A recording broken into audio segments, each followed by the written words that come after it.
Praise Lord everyone. I greet you all in the name of Lord Jesus Christ. இன்றைக்கு உங்களை இந்த Be Encouraged எபிசோடில் பார்க்கறதுல I'm very much delighted in Lord. இன்றைக்கி நம்ம என்ன டாபிக் பார்க்க போகிறோம் அப்படின்னா See the plank in your eyes first. உன் கண்களில் இருக்கிற உதிரத்தை முதலாவது பார். ஸோ நம்ம வேர்ஸ் என்ன அப்படின்னு சொல்லிட்டு வாசிக்கலாம். Matthew chapter 7 verse 3. And why do you look at the speck in your brother's eye but do not consider the plank in your own eye? மத்தேயு 7வது அதிகாரம் 3வது வசனம். நீ உன் கண்ணில் இருக்கிற உத்திரத்தை உணராமல் உன் சகோதரன் கண்ணில் இருக்கிற துரும்பை பார்க்கிறதென்ன? ஸோ எஸ், பிளாங்க்னா நம்மளுக்கு என்னன்னு தெரியும். ஒரு ஃப்ளாட் பெரிய ஒரு மரக்கட்டை பெருசாக இருக்கும்ல, அதுதான் பிளாங்க் அப்படின்னு சொல்லுவோம். கார்பெண்டர் ஷாப்ஸ்லலாம் பார்த்துப்போம். ஸ்பெக்குன்றது இட்ஸ் ஜஸ்ட் அ டஸ்ட், குட்டியூண்டு இருக்கும், அதுதான் spec. we all know that, right? So ஆண்டவர் இங்கே என்ன சொல்கிறது, பிளாங்க் அந்த பெரிய மரக்கட்டை இருக்கு இல்லையா, அது நம்ம கண்ணில் இருக்குது, நாம் அதை விட்டுடுறோம். ஆனால் ஆப்போசிட் சைட் நம்ம ஒருத்தங்களை ப்ளேம் பண்ணுறோம் இல்லையா, be it your sibling, friends, colleagues, whomever it may be, society members, யாராக இருக்கட்டும், அவங்க கண்ணில் இருக்கிற அந்த டஸ்ட்டு, என்னது டஸ்ட்டு, பிளாங்க் இல்லை, குட்டி டஸ்ட்டு பார்த்துட்டு நாம் we are accusing them. Next அப்படி நம்ம அந்த வேர்ஸ் பார்த்துட்டே வந்தோன்னா ஆண்டவர் அவங்களெல்லாம் என்ன நம்ம அந்த மாதிரி பண்ணுற பர்சன்ஸ் என்ன சொல்கிறாரு, he is telling why are you such an hypocrite அப்படின்னு சொல்லிட்டு ஆண்டவர் சொல்கிறார். everybody have done this mistake, it includes me. For example, இப்போது எங்கள் வீட்லேயே ஒரு நாள் என்ன ஆச்சு, நான் அம்மாவை தெரியாமல் ஒரு நாள் எதிர்த்து பேசிட்டேன். ஆனால் எனக்கு அது அவ்வளோ தப்பு அப்படிலாம் எதுவும் I didn't realise that first. என் அண்ணா என் பெரிய அண்ணா அதே தப்பு பண்ணும் போதில், என்ன இவன் இவ்வளோ பெரிய ஒரு தவறான காரியத்தை பண்ணியிருக்கான், ஹவு டேர் யூ அப்படின்ற அளவுக்கு எனக்கு அவ்வளோ கோவம் வந்துச்சு. என்ன ஆண்டவரே அப்படி இப்படின்னு அவ்வளோ ஒரு ஹைப் கொடுத்தேன். ஒன்றே ஒன்று தான் ஆண்டவர் சொன்னது, இதே தப்பை தான் நீயும் பண்ண, அப்போ உனக்கு தெரியல, இப்போ அவனும் அதே தான் பண்ணியிருக்கான், why are you like this அப்படின்னு சொல்லிட்டு Holy Spirit, he just taught me that seriously. That's what, it's just a குட்டி எக்ஸாம்பிள். இப்போ உங்களால் ரிலேட் பண்ண முடியுதுல்ல, இந்த மாதிரி நம்ம எவ்வளோ டே டு டே லைஃப்பில் நம்ம பார்த்துருப்போம், பண்ணியிருப்போம். ஆனால் only when we realize that அப்படியே அதை விட்டுறாமல் you need to ask sorry to the Lord and to the person and you have to come out of that behavior. because நம்ம ஹிப்போக்ரேட்டாக இருக்கிறதுக்கு நம்ம it's such a bad behavior இல்லையா. ஹிப்போக்ரேட்டாக என்ன பிரயோஜனம், ஒன்றுமே இல்லை. It is very wrong behavior. But you need to know one thing, if you are having this behavior, I encourage you all in the Lord, please do come out of it. ஒரு சிஸ்டராக, brothers and sisters in Christ உங்களுக்கு நான் சொல்கிறேன், இந்த மாதிரி ஒரு பழக்கம் இருந்துச்சு, அதாவது நம்ம தப்பை நம்ம பார்க்காம அடுத்தவங்கள தப்பே நம்ம சுட்டி காட்டிகிட்டே இருந்தோம்னா it's not gonna work out. It's not a good behaviour at all. ஆண்டருக்குள்ளே I'm encouraging you, if it's difficult for you, you ask the help of the Holy Spirit. அவர் கட்டாயம் உங்களுக்கு உதவி செய்வார்.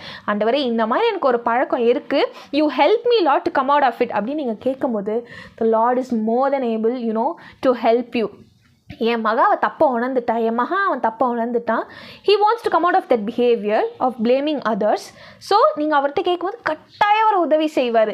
ஏன்னா நீங்கள் யோசிச்சு பாருங்களேன், நம்ம தப்பை எதுவுமே ரெக்டிஃபை பண்ணாமல் how can we tell others, and it's not our duty to judge upon others.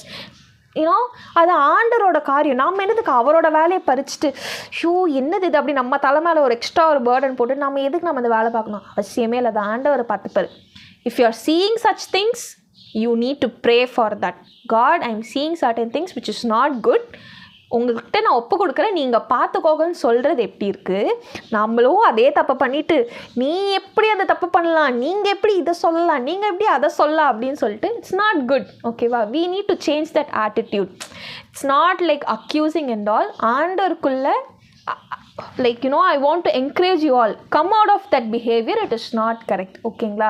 So no matter what, from this day forth, நம்மக்கிட்ட இருக்கிற பிளாங்க் என்னவோ, ஆண்டவர் என்னெல்லாம் நம்மக்கிட்ட தப்பாக பார்க்குறாரோ அது எல்லாத்தையுமே நம்ம ஆண்டவர்கிட்ட ஒப்பு கொடுத்து, ஆண்டவரே என்ன நீங்கள் மாற்றுங்க, என்ன நீங்கள் உண்மை சாயலில் மாற்றுங்க, என்ன உண்மை போல் மாற்றுங்க ஏசப்பா, fill me with your characteristics, fill me with your attitude அப்படின்னு சொல்லிட்டு we are going to pray for ourselves. And when you start doing this, for sure you will see a very good change in you. ஓகேவா. And அப்படி வரும்போதே you will start praying for the opposite person. நீங்கள் அவங்கள blame பண்ணாமல், இதுக்கு முன்னாடி நம்ம ஹிப்போக்ரேட்டாக இருந்தோம் இல்லைங்களா, நம்ம ஆட்டிடியூடே மாறும். அந்த மாதிரி ஏதாவது தப்பான பர்சன் நம்ம பார்க்கும்போது, தப்பான ஆட்டிடியூடில் பிஹேவ் பண்ணுற பர்சன்ஸ் நம்ம பார்க்கும்போது your attitude will be like, Lord, I am giving this to you, you take control, you change them just as you did for me. this is what a daughter and a son of Christ must be like. So no matter what, நம்ம அடுத்தவங்களோட ஸ்பெக்கை பார்க்க போகிறதில்ல, நம்ம கண்ணில் இருக்கிற பெரிய பிளாங்கை பார்க்க போகிறோம். And we are going to change it that also by the help of the Holy Spirit. Let's all pray now. அப்பா பிதாவே, Lord, we submit and surrender completely ourselves into your mighty hands, Lord. Oh Jesus, you fill us, Lord. அப்பா இத்தனை நாள் ஆண்டவரே, we were such an hypocrite, Lord. You forgive us for that, Jesus. அப்பா நீங்கள் ஆண்டவரே எங்கள் கண்களில் இருக்கிற இந்த உத்திரத்தை நீங்களே எடுத்து போட்டு ஆண்டவரே, அப்பா நாங்கள் அடுத்தவங்களை குறை சொல்லிக்கொண்டே இருந்துடாதபடிக்கு அப்பா நாங்கள் எங்களை மாற்றிக்கொள்ள by all means beat in a character wise attitude, the way we speak, we think, you know, how we listen, the perspective of understanding எல்லாமே ஏசப்பா உம்மை சாயல்ல ஏசப்பா நீங்கள் எங்களை மாற்றுவீராக ஆண்டவரே. அப்பா இது எங்களோட ஃப்ளஷில் எங்களால் முடியவே முடியாது சுவாமி. we need your help, Lord. we need your help totally, Jesus. அப்பா இதை பார்க்குற இதை கேட்குற உம்மை பிள்ளைகள் ஆண்டவரே, உம்மை கருத்தில் ஒப்பு கொடுக்குற ஆண்டவரே. God, just as you helped us, you help them as well, ஆண்டவரே. you help them, Lord. you help them to come out of such behavior, ஆண்டவரே. Lord, in you just, remove all the planks, ஆண்டவரே. you remove all the planks, ஆண்டவரே. you remove all the specks, ஆண்டவரே. you just as you did for us, Lord. let your name alone be glorified through that. In Jesus' name we pray. Amen. So from this day forth, we are not gonna see the speck on others' eyes. We are gonna see the plank in our own eyes, and we are gonna rectify that through the help of the Holy Spirit. God bless you all.